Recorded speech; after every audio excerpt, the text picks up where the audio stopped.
Hey there, I'm Mysca and welcome to a commentary of a duos game I had not too long ago. I just want to go through some gameplay decisions. Sometimes I do stuff like this on the stream as kind of like a post-game analysis thing. I do stream on Twitch. I'm actually live right now, but I'm playing Red Dead Redemption 2. If you're interested in that, then just check out my Twitch channel right now. Anyway, I've watched this game once or twice already, so I kind of know what's going to happen, and I've kind of planned out what I want to talk about. And the first thing is this drop location right here, and it's just quickly mentioning again, I have about 3 drop locations that I enjoy dropping. Well, you can count 4, I guess, and this train station is definitely one of them, but it is also a very messy drop, which is why I think it makes for a good video, because I want to go through some of the decisions you have to make here kind of on the fly. And sure, I get a little bit lucky here and there, but yeah, either way, quick punch in. After about 3 seconds of landing, you should never try to punch. It's just kind of pointless. So I get a quick punch in, and you know, that's about it. After that, we just go straight for some guns and make sure that we're shooting the same target. This is really important in the early game. You need to stick together if you are in duos, because if one of you get killed, it's kind of game over already. Even if one of you get down, it's going to be so hard, especially in busy drops. So yeah, we go straight for guns, and then as soon as we have a gun, we call it in the comms, and we go straight for the first kill. And then we just sort of, you know, listen for the other person that's most likely going to try to come back to pick up his teammate. And this is another thing, we don't finish teammates just straight away. Sometimes we do if we need to get guns or if we have to finish that teammate, but as you can see here, we still haven't finished this guy. He's going to be out here on the left. And this is another thing, I don't know if you guys heard there, but we heard that this other person had a shotgun, right? So we know what his effective range is, we know what he wants to play on, and that is those pillars there in the train, sort of, I guess you could call it like garage almost. So we know that that's the case. We finish this guy off because we don't want to fight that close range fight, and if we don't want to fight that close range fight, he could get that rest off on his teammate, so we have to finish him there.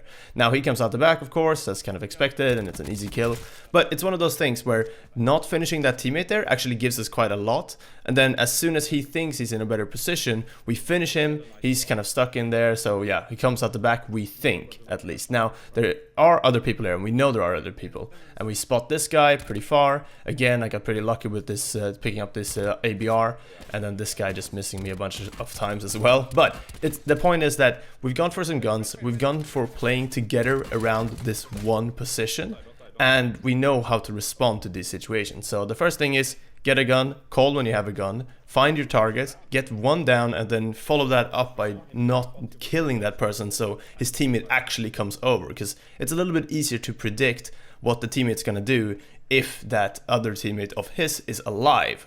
So yeah, keeping one target alive like that is pretty good to predict what he's gonna do, and after that, you know, we can keep playing around this position, and he grants us like 4 kills a total, as you can see. So yeah, pretty straightforward.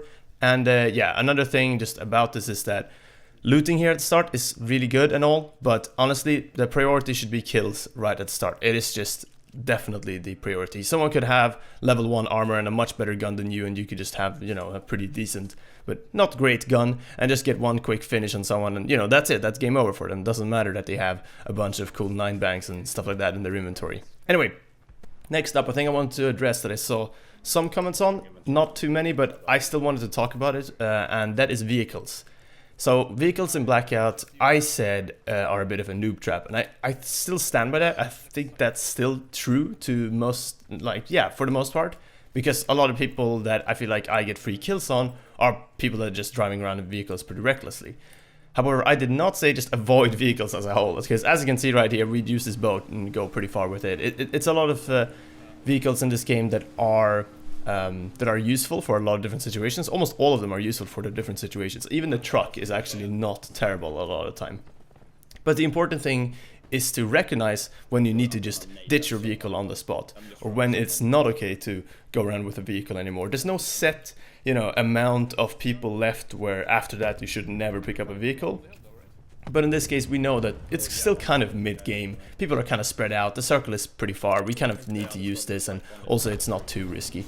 So we get this one spot by this house, and you know, we just try to sort of clear these houses because we know that most likely both of them aren't here, since that one guy was running straight from the start.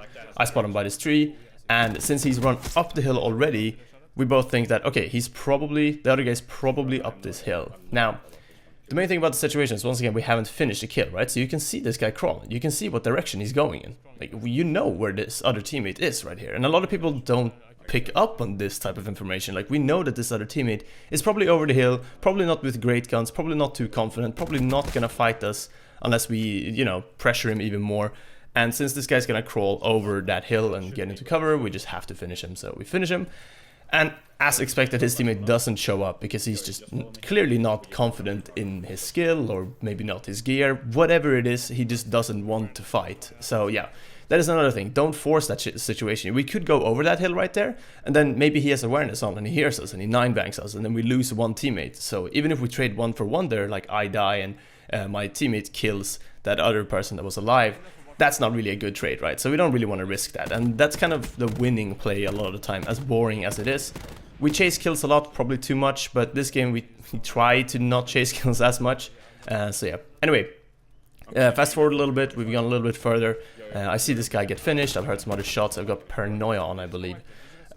So yeah, we're getting some info here on where other people kind of are at, but overall, we're not in a great spot here, and this is what we recognize. We were like, okay, we're fighting like two duos here. One of them who just died, the other one has a much better position than us. We have 5 seconds until the circle is going, right?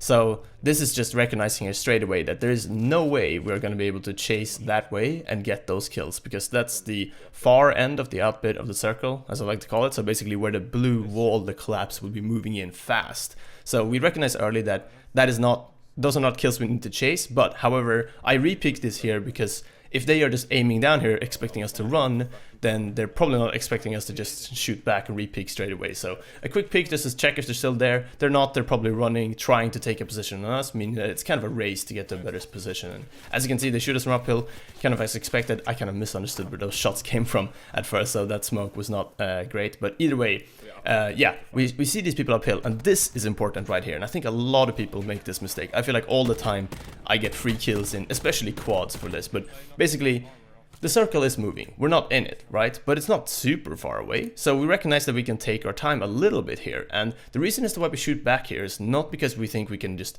down them and kill both of them straight away, but rather because we know we have decent range. They are pressuring us. They're uphill on a high ground, but they're not in either. They're gonna have to run as well. So recognizing that even though you're getting pressured, that the enemy is not in a good position either, and then pressuring them back can really mess over their game plan, because now they have to run this hill, and this is just really not a good spot for them to be in. Obviously, you know, I'm kind of delaying this a little bit too much probably, and waiting for the collapse to even tick me there a little bit. But either way, point is that we're recognizing that their position is actually not that good. Their overall position of being on the high ground but still having to run in, and yeah, you know, they haven't downed either of us. Their position is not great either. Their spot in the game and situation is not ideal. So we pressure them back, and that kind of gives us enough space to be able to move up this hill. And this is obviously key, because we could have just, you know, not pressured that, and then maybe one of them would have taken a longer sniper shot, or just taken more time to actually aim there, and would have killed one of us, and then that's kind of game over again.